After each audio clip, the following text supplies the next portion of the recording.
வள்ளுவன் இளங்கோ பாரதி என்றொரு வரிசையை நான் கண்டேன்.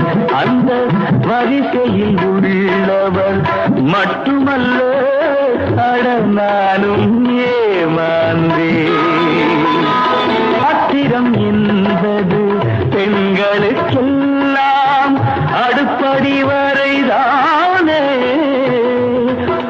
ஒரு ஆதிக்க நாயகன் சாதிக்க வந்தால் அடங்குதல் முறைதானே.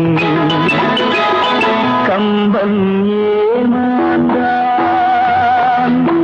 இளம் கண்ணியரை ஒரு மலரென்றானே கற்பனை செய்தான். கம்பன்